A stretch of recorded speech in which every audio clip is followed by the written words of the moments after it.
Hello, my name is Jenny. I am a student of English literature. This is my story. I want to tell you about my life in London. I want to tell you about my fantastic teacher. You can read my story and learn English with me. It is a beautiful day of summers. I am traveling on a train. 2 women are on the train with me. The women are sitting opposite me. They are speaking English. I don't understand much. I am studying English, but I am a beginner. I don't know many words. I began speaking to the women. I said some words in basic English. The women understood what I wanted to say, and that made me happy. I said that I want to learn English. The women told me that they are from England. They are going home from a conference. Our conversation was 10 minutes long. The next station was my station. I said goodbye. The women gave me their address and phone number. They told me that I can visit them in England.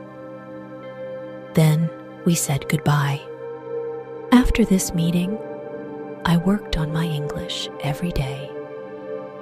I translated texts and watched films in English. In 6 months, my English was improved. It was good now, but I wanted to learn more. I went to London. I wanted to study English from London. When I was in London, I joined school. My first lesson was on Monday.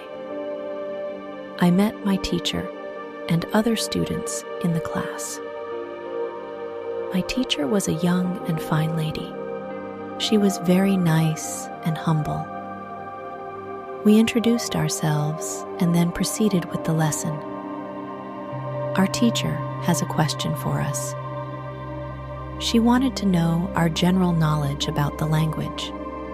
Our teacher told that she can teach through a very effective method to learn English. This method was very simple. Our teacher tells us that we would not have to study. We won't have to read textbooks, but we would have to use English a lot in our daily lives. It turned out very effective for me.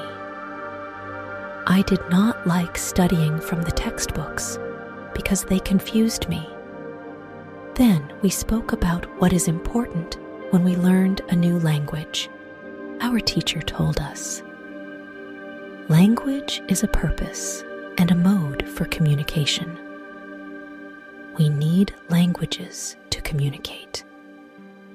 Languages help us to express ideas and thoughts. So when you learn a new language, the best method is to use the language to express our feelings and to communication with other people as well. And this is what we will do in our course. We will speak and make use of English language a lot. Many students try to remember new words. They also study grammar rules, and these students don't use English for speaking. They study about the language, but they don't use the language. There is a difference. Of course, you need to learn new words and grammar, but you don't have to study them. You need to practice them on a daily basis. In this course, I wanted to show a very simple and effective method on how to learn vocabulary and grammar. I like what our teacher says. Our lesson continues. We spoke about our hobbies and what we like to do in our time. We spoke in pairs or with our teacher. I enjoyed taking classes. I am really happy. This system of learning turned out to be very good and effective for me.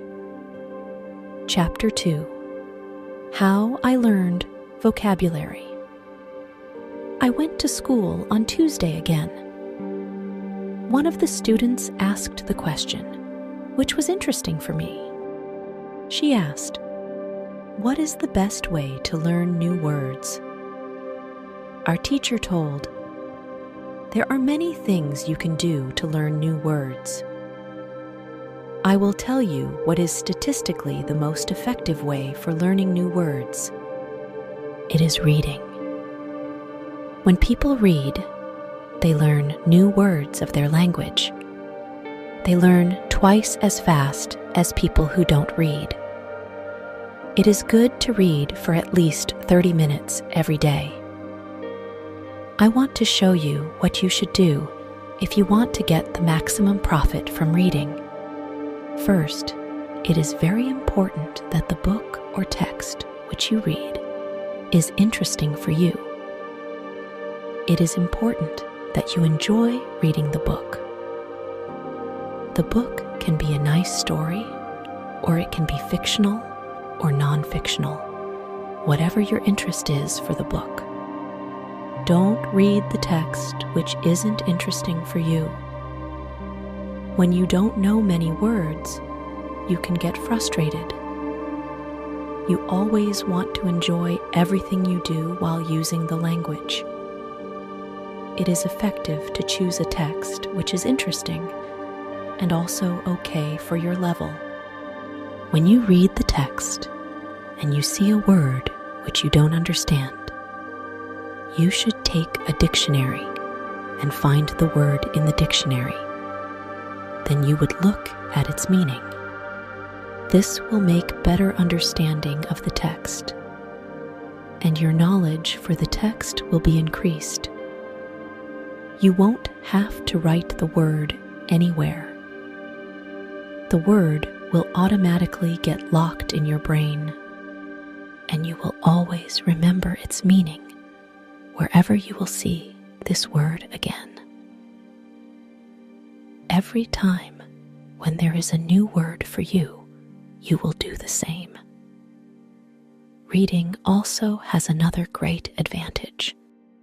When you read, you learn new words, and you also learn how each word is connected to other words in the sentence. You can see how to link the words correctly. This way of learning new words is very effective.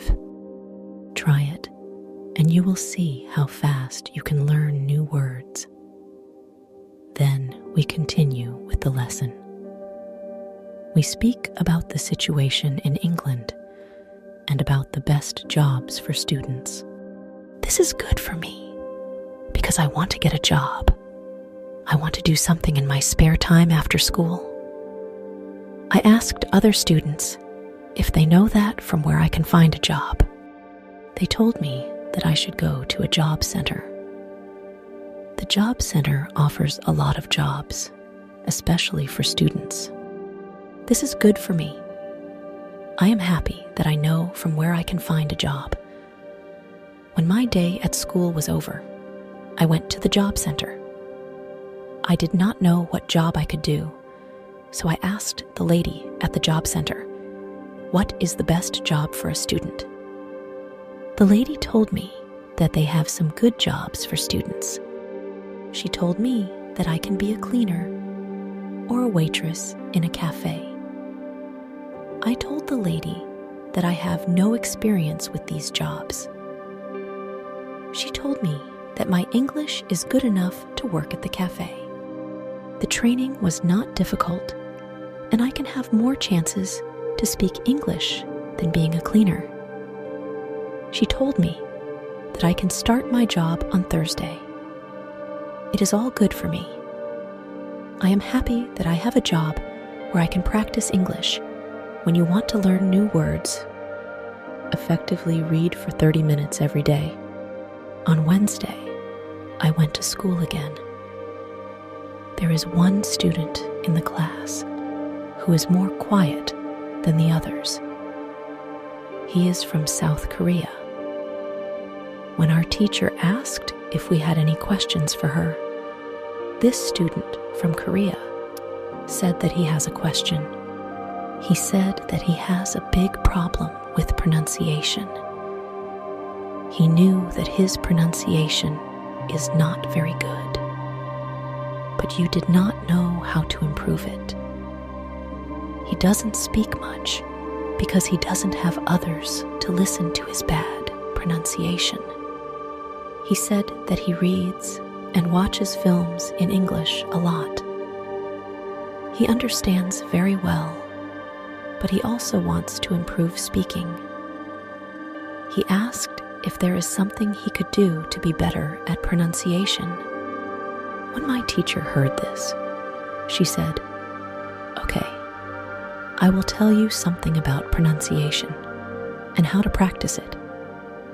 I will also teach you techniques which can help all of you to become better at pronunciation.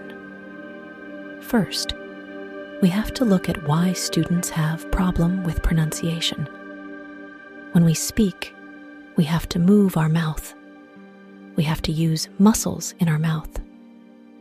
We all do that. The problem is that when you speak English, sometimes you use your muscles the same way you would use them in your native language. Then your pronunciation is different from the pronunciation of native speakers.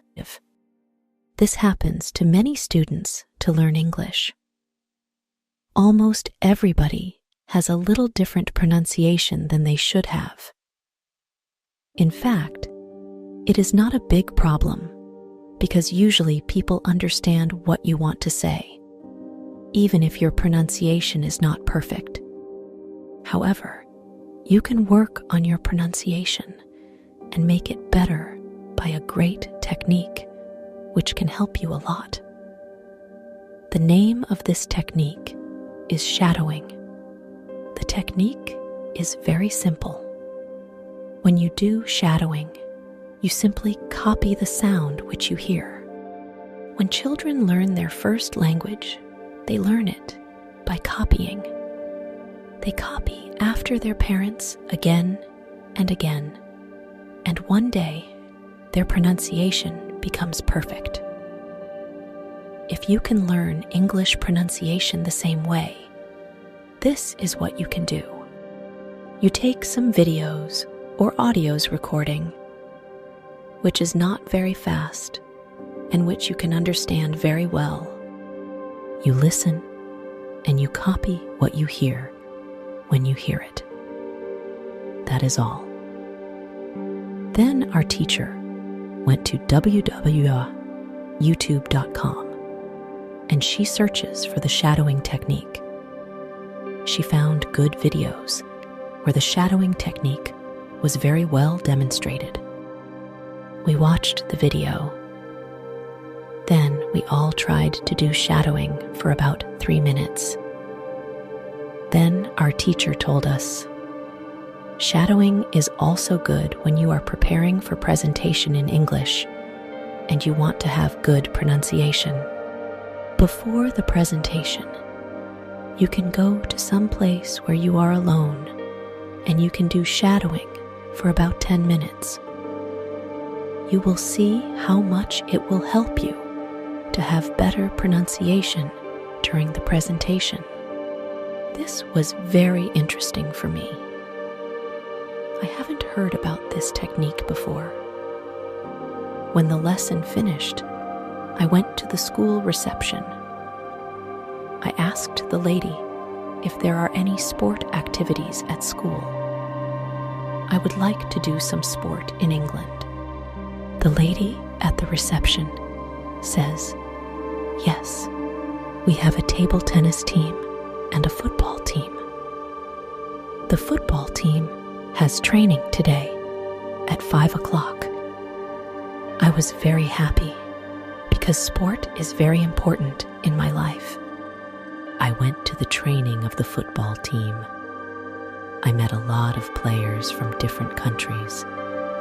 The players are from Brazil, Japan, Russia, Spain, Argentina, and Italy. I liked the training. I was very happy that my time in England started well. I have a great teacher. I also have some new friends from my football team. Also, tomorrow I am starting my job as well. When you want to have a good pronunciation repeat after native speakers. On Thursday, I went to school again. We had a new student in our class. Her name is Elizabeth, and she is from Italy. At the beginning of the lesson, my teacher asked Elizabeth some questions. My teacher knows Elizabeth because Elizabeth visited her class 1 year ago. It was a class for beginners, and it was only for 2 weeks during summer holiday. When Elizabeth speaks, she speaks beautifully. Her pronunciation is very good, and she is fluent. My teacher was very happy, and she told Elizabeth, "Your school in Italy must be very good." Elizabeth says, "I don't go to any school. I learn English at home. I use techniques that I learn from you. I do a lot of reading, shadowing, and thinking aloud. I try to think more in English than in Italian. This is how I work on my English. The 2 weeks which I spent last summer at your class helped me a lot. You showed me the way. I know how to work on my English every day. This is why I wanted to join your class again. Because 1 year ago I was beginner, and now I can speak English. I want to learn from you again." My teacher was very happy when she heard these words. She appreciated Elizabeth for her hard work. It is all very interesting for me. I already know about reading. I also know the shadowing technique. But Elizabeth also speaks about thinking aloud. I don't know what it is. So I asked our teacher, "What is thinking aloud?" Our teacher replied, "It is a very effective technique. You have to have a strong motivation to learn English if you want to have benefits from this technique. It is also good to know that for some people, this technique is a little crazy. But when you start to think aloud, your English can be better very fast." I said, "I have a strong motivation. I don't care if the technique is crazy. If it helps, I want to learn it. Can you teach us this technique?" Okay, it is actually a very simple. You think in your native language, all day, every time. It is normal. Now, you can start to think in English. And when you start to think in English, then you can think aloud. You simply say aloud what you think. It is all. I say, it is very simple. Why is it very effective? Our teacher says, maybe you can ask Elizabeth. She uses this technique. Maybe she can tell you more about this technique. Then our teacher asked Elizabeth if it is okay for her to speak about experience with thinking aloud. It is not a problem for Elizabeth. She said, "When I started with this technique, it wasn't easy. I started with very simple sentences. For example, I can speak English. It is good that I can speak English. I want to be better. I need to practice every day. I don't know many words, but I can use these words. I can say my ideas with these words. I can do this. This is great. The sentences were really simple. But at the beginning, there was one problem. My thinking in Italian was long and complicated. I was not able to say in English exactly, but I said in Italian. I needed to find a simpler form for English. To think in simple English was the hardest part. But after some time, it was normal for me to think in English. Then something interesting happened. I met a man from Australia. He was on holiday in Italy. I was still a beginner, but we started to speak English. I could see that I was able to speak with him without having problems. My sentences were simple and short, but I was able to speak. I didn't translate in my head from Italian to English. After the meeting with the man from Australia, I started to use thinking aloud more. This technique helped me a lot with my speaking. I still use it every day. It is really a very effective technique. Our teacher thanked Elizabeth for her experience with thinking aloud. I wanted to use this technique because I also wanted to get better at speaking. When you want to speak English fluently, think aloud. I want to give you an extra advice. When you want to learn English, read, listen, think, and speak. Do each activity for 40 minutes every day. You can read, listen, and shadow hearing our basic English stories. The voiceover in this video is given by English 5 Days.